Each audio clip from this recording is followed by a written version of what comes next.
right, welcome back to operating system. So thanks for coming and keeping me company. Otherwise, I would be alone for Thanksgiving.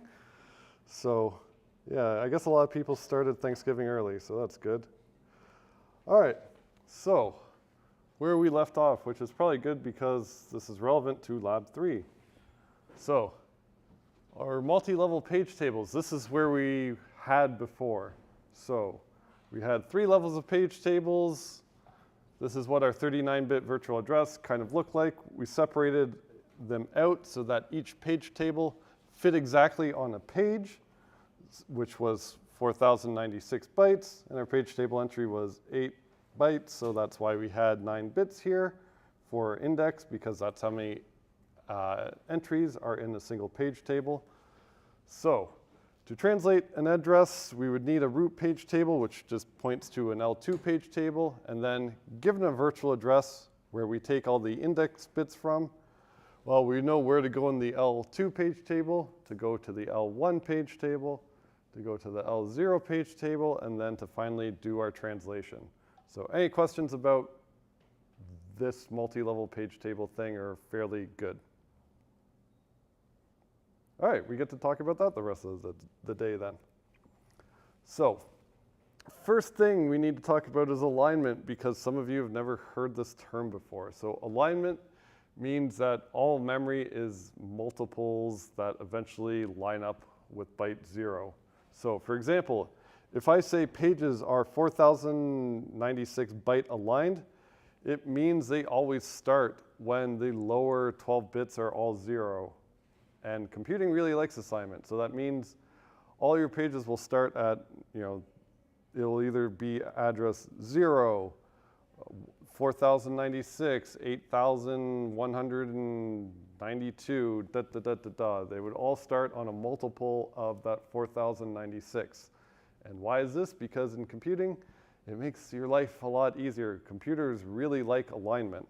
So if we didn't have alignment, we could have a weird situation where a page started at address like 7C00, in which case if we added a page or like the size of a page to it and figured out what the address would be of the last byte would be at address 8BFF, and that is a pain.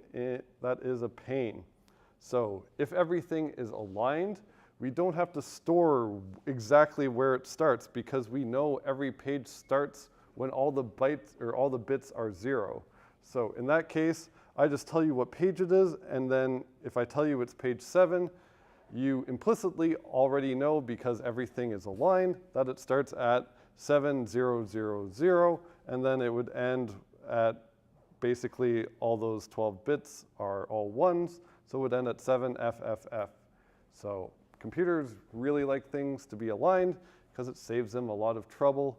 You don't have to mess with, doing hard addition. I don't like doing addition. No one likes doing addition. Addition's hard. You just kind of take the bits, keep them as they are. So here's the question: is this address ECE 8-byte aligned? So 8-byte aligned again means that the address would be a multiple of 8. So 0, 8, 16, 24, 32. Something else, 40, whatever. So would this address be 8-byte aligned?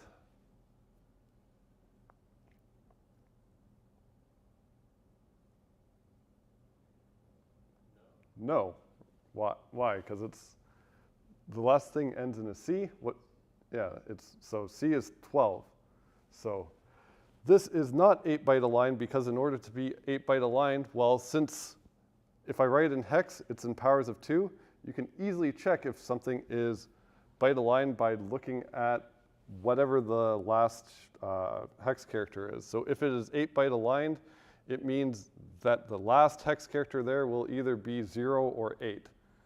And it doesn't matter about any other bit, because if any other bit here would be also a power of 8, so we don't have to keep track of it. It's really easy to check if something is aligned by just looking at the lower bits. So would this address be 4-byte aligned? Yeah, so same difference. So if it's 4-byte aligned, it's easy to check. its lower hex character would either be 0, 4, 8, or C. So if it's one of those four, it's 4-byte aligned. Computers really like alignment. In fact, like if you look at the documentation for like your stack and stuff like that, your stack pointer sometimes has to be 16-byte aligned, all that fun stuff, which just means if it's 16-byte aligned, it just means that this lower byte has to, or this lower hex digit has to be 0. So that is why everything works, why we don't have to store the alignment as part of, you know, the page table entry or anything like that. Everything's aligned, don't have to worry about it. So we can simulate the MMU. We did that last lecture. We can do it later if you want, but first let's get through the rest of it. So just to make sure we understand things, so let's assume our program uses 512 pages. So means that it needs to have 512 different pages that it is used, and the page tables need to accommodate that. So what is the minimum number of page tables we need if our program uses 512 pages, which means we have to be able to translate 512 different virtual memory addresses or virtual page numbers? And then the other question is, what is the maximum number of pages? So any idea for the minimum number of page tables we need?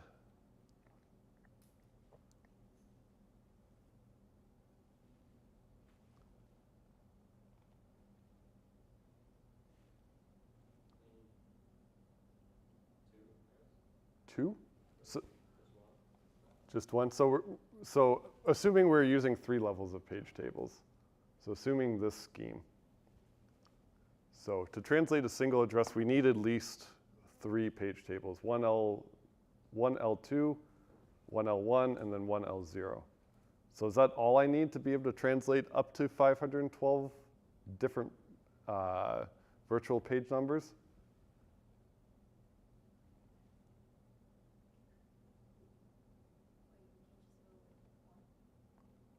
No, so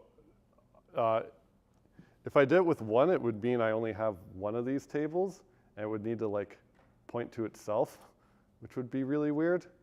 Oh, so we're assuming this setup already? Yeah, so we're assuming for anything, this is like the real, what your hardware actually uses. So for most things, unless otherwise described, we assume this. So this is like actually implemented in hardware. Yeah, and this is what you'll be dealing with in Lab 3 too. But yeah, this is how virtual memory works on your phone, on your desktop, on your watch, on your whatever. Uses this to do translation. Yep. Like we have enough because L0 has 9 bits, which is 512. Yeah, so we have enough if our program's using 512 pages. If we really wanted to, if we got so lucky, well, we would have, we would have our one L2 page table, and then it would have an entry that points to a single L1 page table, which would have one of its entries point to an L0 page table, and then each page table has 512 entries, so this could just be full of 512 entries pointing to all different pages. So like this could point to page 1 that it uses, and this points to 512. So at minimum, if our program uses 512 pages, we need 3 page tables because they all fit. So if it used 513, well, that L0 page table is full, so I'd need at least one more L0 page table. All right, so if this is our minimum, what's my maximum number of page tables if things go very poorly? Yeah, minimum is 3. Yep. 514. So why 514? So you have L2, L1. Then let's say for the last page table, you have 512 of those. So you have a total of 514. So I could have L2, L1, and then I could have 512 different L1s or L0s, and then each of these only have one entry. So here, this would be like page 1, page 512. So I have 512 L0 page tables, so I would have 514, worst case. You have like 512 at every level. Yeah, well, 512 cubed. So you only have one L2 page table because that's your root page table. You can't have multiple L2s because it only has one register to pick, so you can only have one of those. Yeah? 512 squared plus 1. Yeah, so in this case, the worse, it's the same idea, you just make yours even worse. So I can make it even worse where each L1 page table goes ahead and points to a single L0 page table. So I would need, 512 of these. And then my L0 page table, or my L2 page table would just be full of different entries. So in that case, my max would be, 1,025. So that's the worst case. You can also see that, well, given how we picked our indexes, I could have picked them in any arbitrary positions because this is just implemented in hardware. You guys know how to do that. You could just switch around the numbers if you really wanted to. But this is why computers like contiguous memory, because if everything is contiguous, all the L0 entries are going to be beside each other, which corresponds to our minimum case. So if all of our L0 entries are beside each other, we need less page tables, which is great. So that is actually the primary reason why in first year they told you computers like things contiguously. Well, this is one of the reasons why. And we'll see it, we'll do a little demo later to show you really why. So this is the reason. So, all right, any questions about that? All right, other types of questions we can have. It's like, oh, well, I could describe you a system on something like a midterm or a final, cough, cough, hack, hack. And it could be describe a system that has a certain virtual address size, a certain page table size, and a page table entry size, and you get to figure out one of the variables. So in this case, this describes a 32-bit system, which I was informed last lecture that you guys were born after that was a thing. So you guys, even when you were born, there were 64-bit systems, which doesn't make me feel old at all. But this, back in ye olden days, was how computers worked. So your CPU could only support up to 4 gigabytes of memory, and no one had 4 gigabytes of memory, so it was fine. So everyone had a 32-bit virtual address and physical address. The page size was unchanged back in the day, so it was still at 4096. And the page table entry size was only 4 bytes. Why is that? Well, because the physical address was only 32 bits as well, so it didn't need to be as big, so it could save some space. So in that case, we should be able to figure out how many levels of page tables we need in this case. So in this case, if we have a 32-bit virtual address, we have a 4096 byte page size, and we have a 4-byte PTE. Well, we need to figure out how many entries we can fit on our page because it's always easiest with multi-level page tables. That's the thing we do. We just make each page table fit on a page. So in this case, our page size is 2 to the 12. 4 in powers of 2 is 2 to the power of 2.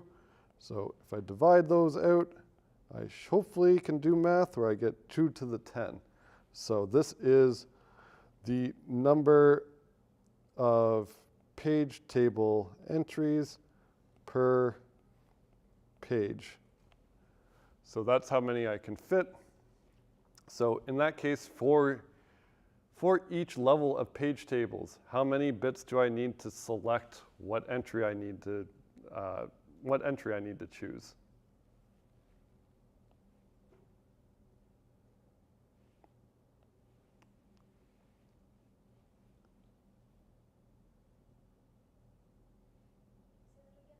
So if I have to the 10 entries in my page tables, how many bits do I need to select which entry in my page table I want? Like how many index bits do I need? 10. Not a trick question. So it's just this. So I have to select one of those, so I need 10 bits. So in that case, I can figure out that I need 10 index bits, which you might realize that, hey, that also makes sense, because before, when I had the same page size, but I had a 8-byte page table entry, well, guess what? It's twice as big, so I can fit half as many things. So now it's 1024 as opposed to 512. So I can fit more things because it's smaller. So in that case, to figure out the number of levels I need, well, the handy-dandy formula, which isn't terribly surprising, is the ceiling of the virtual bits minus the offset bits, because that's not part of the translation for multi-level page tables. I don't have to translate any offset bits, so they are not part of this. Oops. Divided by the number of index bits.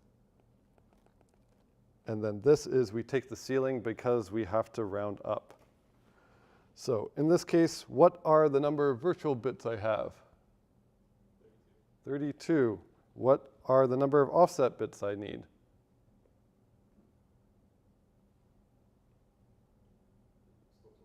Still 12. It's where I am in a page. So it's 12 divided by our number of index bits, which we figured out was 10. And we have to take the ceiling. So luckily, this is a nice number.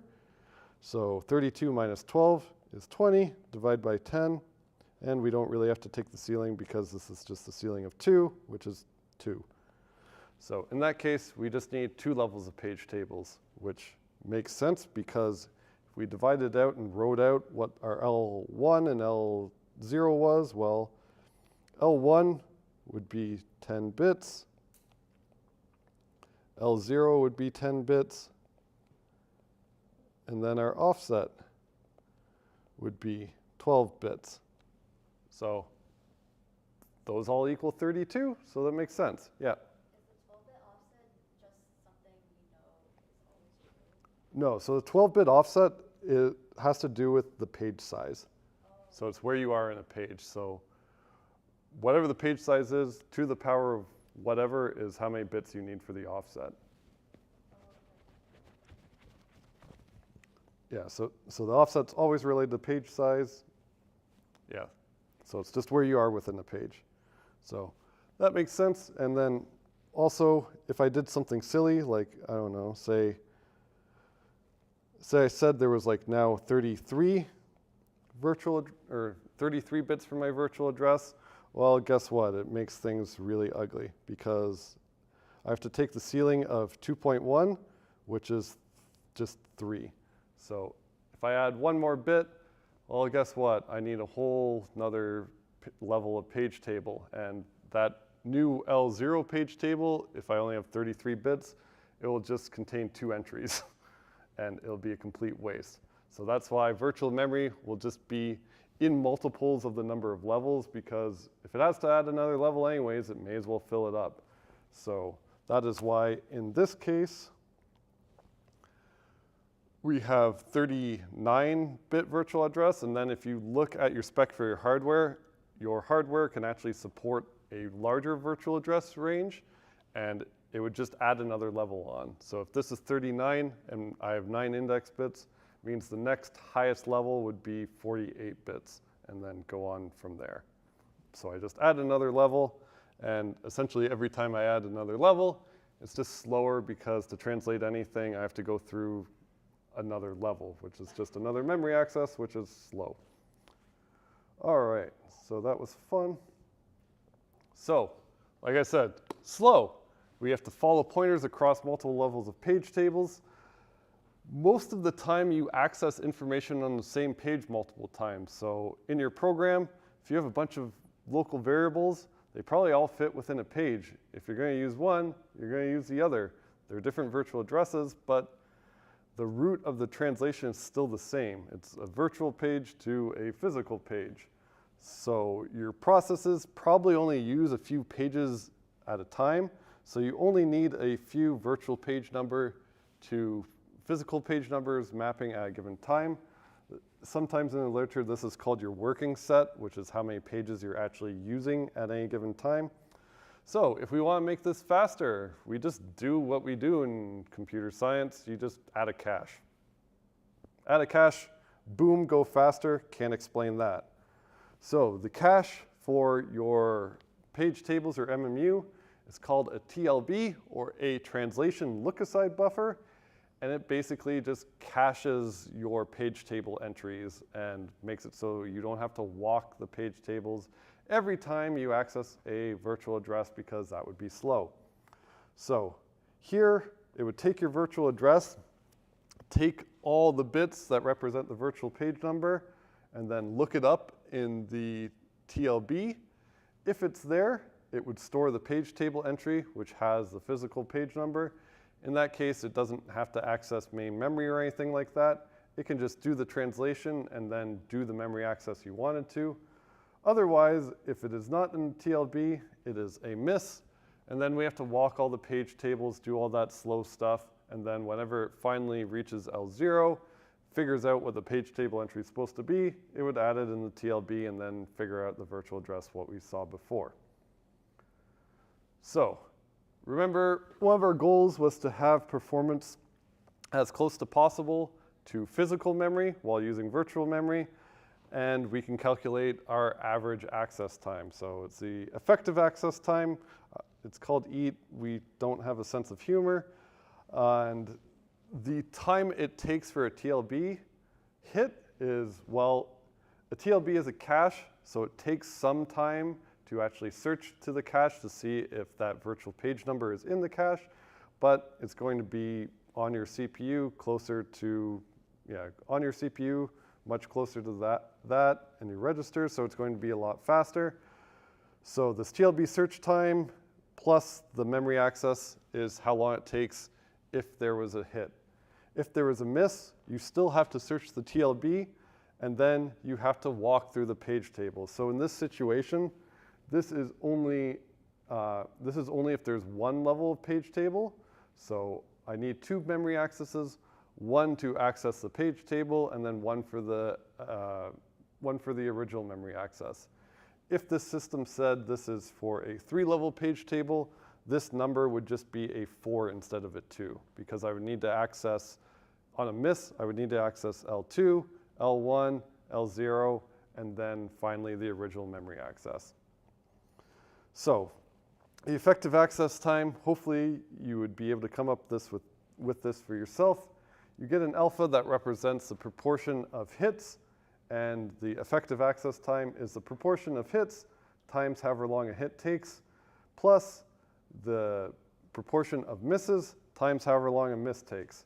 So in this case, if we had a 80% hit ratio and our TLB took 10 nanoseconds and our memory accesses, our physical memory accesses took 100 nanoseconds, our effective access time would be, well, 0.8 times 110 nanoseconds, because this 10 is for the search, and then 100 nanoseconds for the memory operation. And then in the case of a miss, well, 20% of the time, we still need to search the TLB, which is 10 nanoseconds, and then we have to walk the page table and do the memory access, which is the other 200. So our effective access time in this case would be 130 nanoseconds, as opposed to just basic physical memory, which would be 100, so it's 30% slower, which isn't too bad. 30% slower instead of 4 times slower. So caches are big good, big good. All right, so because we have this cache too, we have to deal with it when we context switch. So every process has its own page tables, and its own virtual addresses would map to different physical addresses. So whenever you context switch in a process and start using a different page table, well, guess what? Your TLB is now no longer valid because it was valid for whatever process was accessing memory before. So you either have to flush the cache, which is a term that also just means clear the cache, or what you can do is your cache has to be aware of what page table it used for the translation. So some really fancy architectures, in order to not invalidate the cache, will put a process ID as part of one of the fields in the cache. So it knows that, hey, this virtual address is only valid for this process. But if you don't have that, most implementations just completely flush the TLB and clear it. So on RISC-V, they have to use this sfanc VMA instruction. If you look at that teaching kernel, you'll see whenever they do context switches, they use that instruction, and that just flushes the TLB. On x86, whenever you change that register that represents the root page table, it just automatically flushes the cache for you, so you don't even have to remember to do it. All right, so now we can test and see the effect of the TLB. So in here, whoops, we didn't see that. So in here, this is a little program that was written by none other than Linus Torvalds that started the Linux kernel. So he wrote this in order to see how fast what the effect of your TLB is. So there's this little program called test TLB, and what it does is fairly simple. So it allocates a memory with the size of the first argument. So in this case, it would allocate 4,096 bytes. And then this argument is how often to access memory. So this will access every fourth byte. So it will, for that memory allocation. So it would access byte 0, byte 4, byte 8, byte 12, byte 16, so on and so forth until it got to the end of this allocation of memory. So how many memory accesses would this be doing? 1,024, right. Yes, I screwed that up in the last lecture. Cool, we got the right answer. Whew. All right, so yeah, we do 1,024 memory accesses. So whenever I access byte 0, is that going to be a TLB hit or a TLB miss? A miss, right? So assuming this is just all on the same page, first time I access that memory, it's going to be a miss because I've never accessed it before. And then for the other 1,023 accesses, if they're all on the same page, they should all be hits, right? So I'm still accessing the same page. All the rest should be hits. So if I run this, what it'll do is it'll calculate how many memory accesses we have, and then just see how long they take, tell you how long each memory access takes. So if I do this, I see that each memory access takes like 1.6 nanoseconds, which is quite fast. So I can see what the opposite extreme is.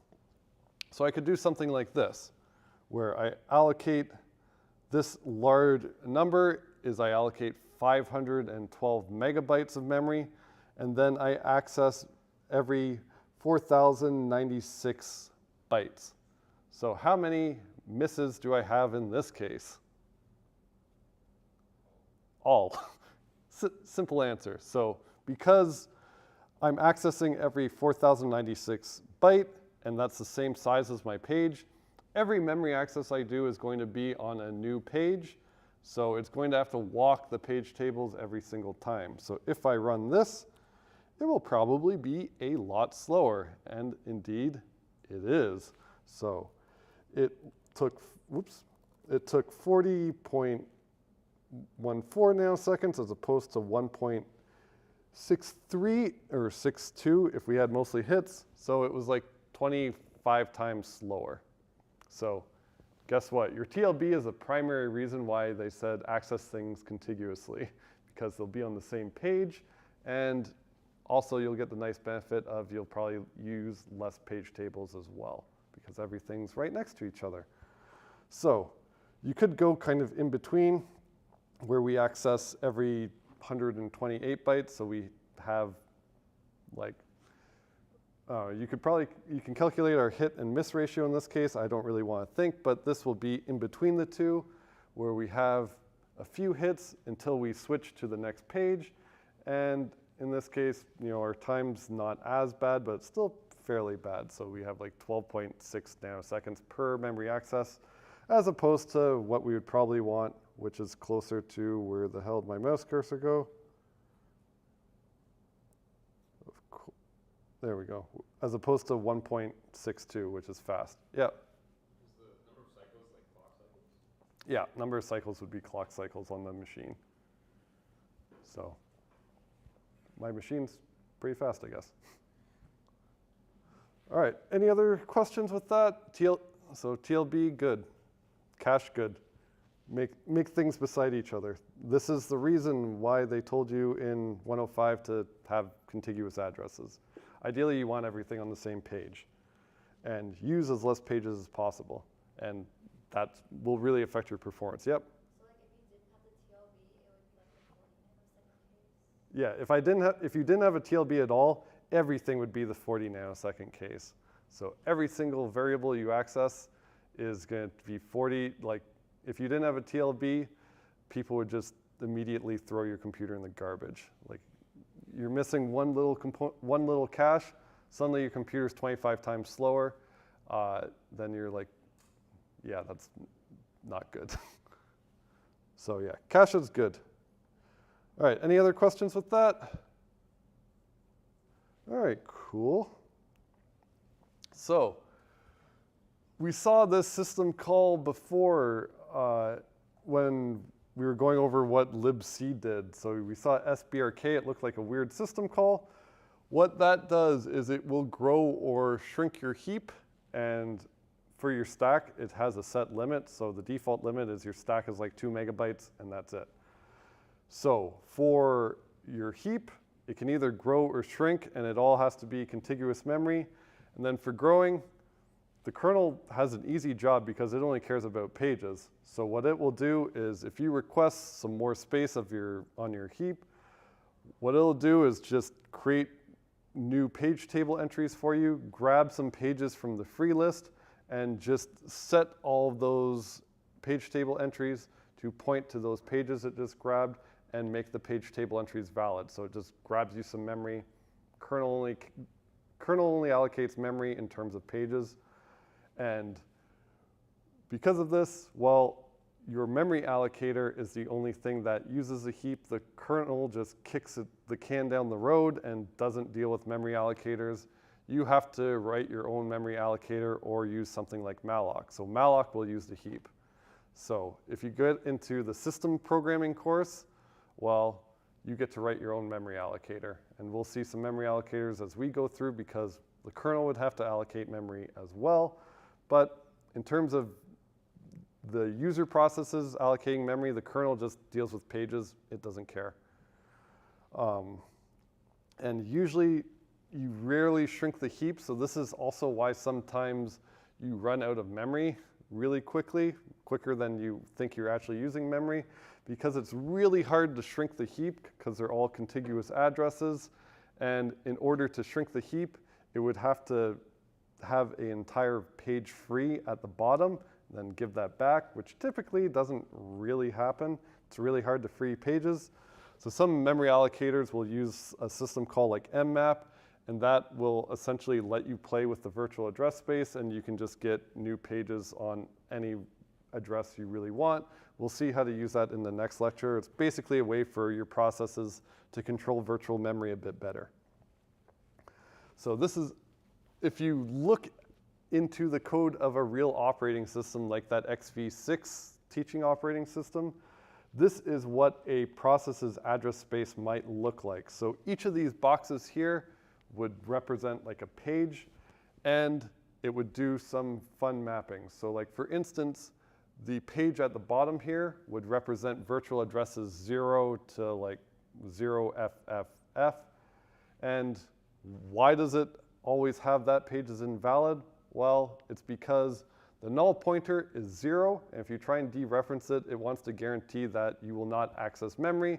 It will get a page fault and crash your program or tell your program it's seg fault or whatever.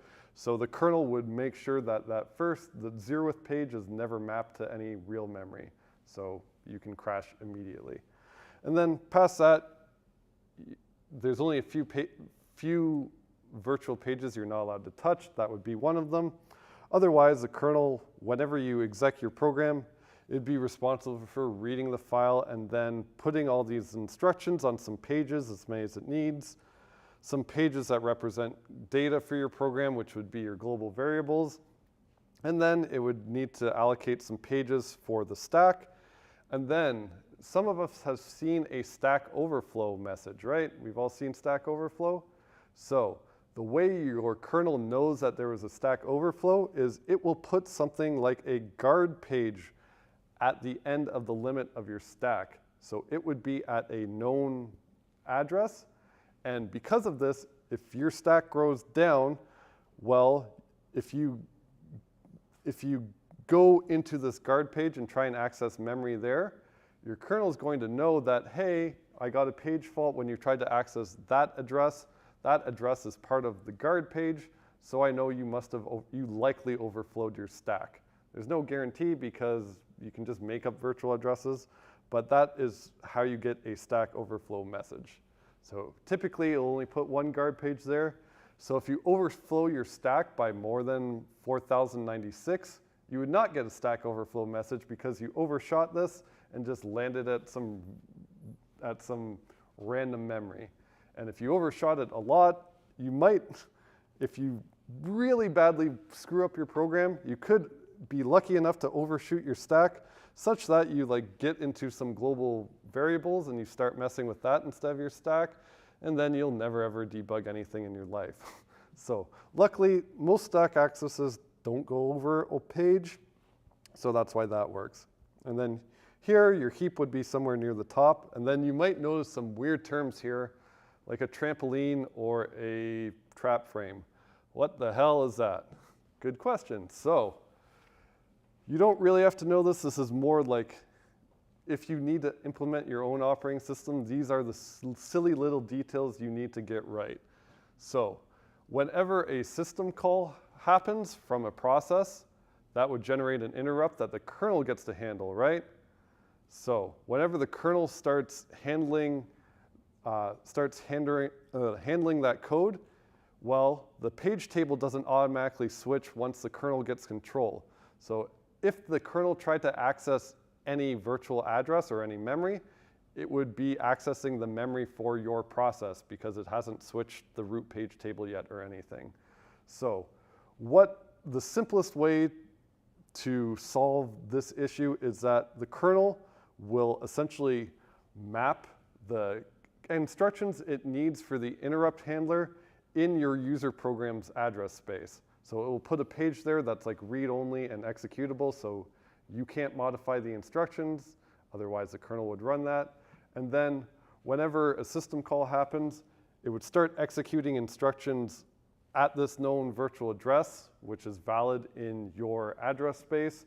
And just to make things easy, this trap frame would essentially contain all the registers for context switching and all of that. So the kernel would save that at another known address that it maps to your page or maps in your virtual address space. And then it could switch over to its own virtual address space, which gets even more complicated, or it could use physical addresses or something like that. So that's a fun implementation detail if you have to implement your own kernel. Yeah. Is the kernel in a page, or is it physical memory, I guess? So there's different choices you can make. Your kernel can use just straight up physical memory if you want. Most kernels use virtual memory. So as part of it, if you're dealing with an interrupt, typically you do some stuff and then you switch to your page tables and then you can access your memory. And then because you're the kernel, you can actually control all physical memory because you can arbitrarily change the page tables too. So if I really wanted to access this page of physical memory, I can just change what a virtual page points to and then access it through a virtual page or something like that. And if you get into like implementation, there's lots of different options you can have for dealing with physical memory if you're the kernel. But beyond this course, that's like grad level stuff, or if you need to implement your own kernel. But like, this is what, if you read the code for XV6 for whatever reason, this is what it does because it's simple. All right, so other stuff we should probably actually know is because of this, the kernel can basically use the same idea and have some fixed memory addresses. So we know that system calls are pretty slow. So the kernel can do some things to make things very fast. So this is the only exception where you can essentially do system call E things without doing a real system call. So for instance, for operations that you want to be really fast, like reading the current system time, and if you want it in nanoseconds, well, guess what? A system call is going to take way longer than it would take to like actually just check the timer a few times. So what the kernel does is something that looks like a system call, like clock at time. Instead of doing a real system call, a kernel will map the physical memory that contains the system time to each process, so as read-only. So every process can just read the clock. So if it knows that virtual address, libc will know that virtual address. You just access that known virtual address and you read the clock. You don't have to do a system call. You don't have to do anything. You just read that virtual address. You know that represents the current time. So nice and fast. Avoid a system call, basically only for read-only data because you don't really want to be able to write to the kernel. So this is the only exception to having to use system calls to interact with the kernel. Yep. So like across different computers, they're all going to have like the same virtual address, but the physical address can be different depending on like your operating system or your computer or whatever. Yeah. Okay. Yeah. So in this case, say I know the times that virtual address, I don't know, like, I don't know, someone's favorite number, 4,000 or something like that. It could be at any physical address, and the kernel would know about that, and the kernel would just set up the page tables such that for each process, address 4,000 points to that physical page, and it would be the same in every process. All right, so any other questions? Good for that. Cool. So other little thing, these page faults allow the operating system to handle virtual memory and be lazy about it. So page faults are, again, what happens whenever you follow the page tables and it can't resolve it to a physical address. So either it's not valid or a permission check fails, like I'm trying to write memory and the write bit's not set or something like that. So because the operating system or the kernel gets these page faults, the kernel can hide the page faults from the user. So the kernel could just lazily allocate a page and say, okay, process requests that this virtual address is valid.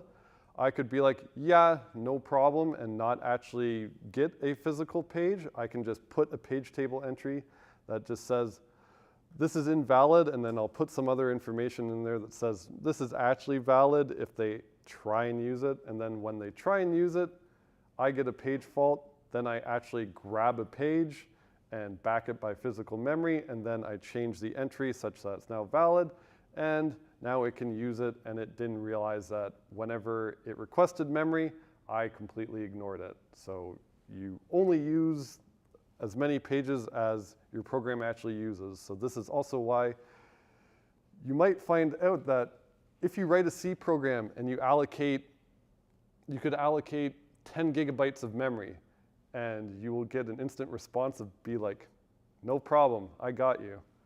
And the reason why this works is because it just sets up the page tables for that, and it doesn't actually grab any physical memory for that. And it just says, and whenever you try and use it, only then will it get a page. So you only run out of memory if you try and access every single page. So that's why sometimes you can just allocate a large amount of memory, and also why in HTOP or any process manager, you might see like your memory usage is way more than what you expect and what actually is being used, it's because those programs requested more virtual memory, but they actually haven't used it yet.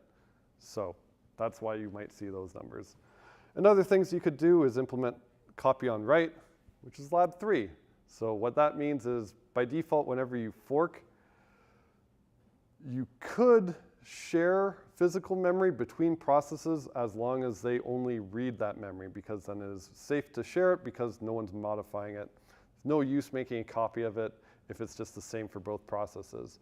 Then I could wait until one process tries to modify that memory, and only then I would copy the page, then do the modification on another page and fix up the page tables such that the one process points to its modified page and the other points to the original one.